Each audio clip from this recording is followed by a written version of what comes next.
When you don't eat enough carbohydrates, you force your body to burn more fat. However, this rise in fat burning is often misconstrued as a greater rate of net fat mass reduction on the body. But that ignores the fact that on a ketogenic diet, your fat intake shoots up as well. The question is, what happens to your overall body fat balance? You can't empty a tub by widening the drain if you're cranking up the faucet at the same time.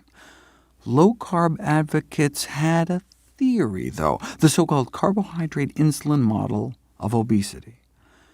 Proponents of low-carb diets, whether a ketogenic diet or more relaxed form of carbohydrate restriction, suggested that the decreased insulin secretion would lead to less fat storage, and so even if you were eating more fat, less of it would stick to your frame.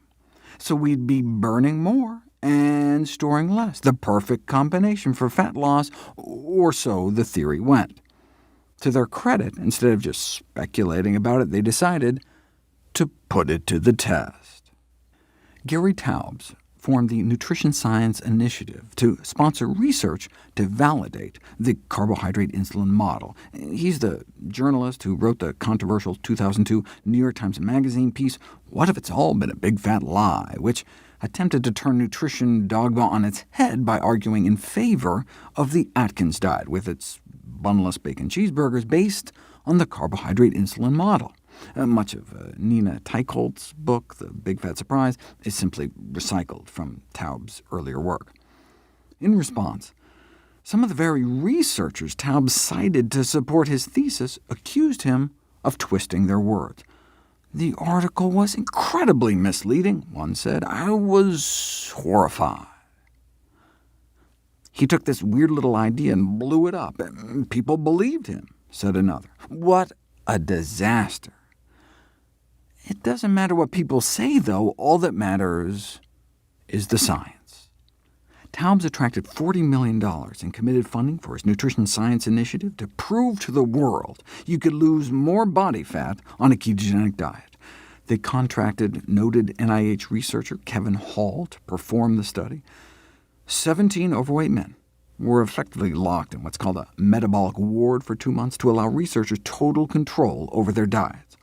For the first month, they're placed on a typical high-carbohydrate diet, 50% carbohydrate, 35% fat, 15% protein.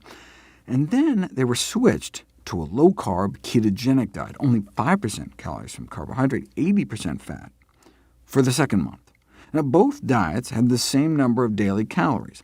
So if a calorie is a calorie when it comes to weight loss, then there should be no difference in body fat loss on the regular diet versus the ketogenic diet.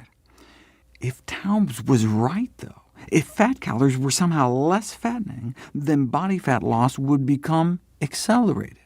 What happened instead, in the very study funded by the Nutrition Science Initiative, was that body fat loss slowed upon switching to the ketogenic diet. Wait, why do people think the keto diet works if it's actually slowing fat loss? Well, if you just looked at the readings on their bathroom scales, the ketogenic diet would seem like a smashing success. They went from losing less than a pound a week on the regular diet in the 2 weeks before they switched, to losing 3.5 pounds within 7 days after the switch to the ketogenic diet. But what was happening inside their bodies told a totally different story. Their rate of body fat loss was slowed by more than half. So most of what they were losing was just water weight. The reason they started burning less fat on a ketogenic diet was presumed to be because without the preferred fuel, carbohydrates, their body started burning more of its own protein. And that's exactly what happened. Switching to a ketogenic diet made them lose less fat mass and more fat-free mass. They lost more lean mass. That may help explain why the leg muscles of CrossFit trainees placed on a ketogenic diet may shrink as much as 8%. The vastus lateralis is your biggest quads muscle in your leg, shrunk in thickness by 8% on a ketogenic diet. Yes, the study subjects started burning more fat on the ketogenic diet, but they were also eating so much more fat on the keto diet that they ended up retaining more fat in their body despite the lower insulin levels. This is diametrically opposite to what the keto crowd predicted, and this from the guy they paid to support their theory. In science speak, the carbohydrate insulin model failed experimental interrogation.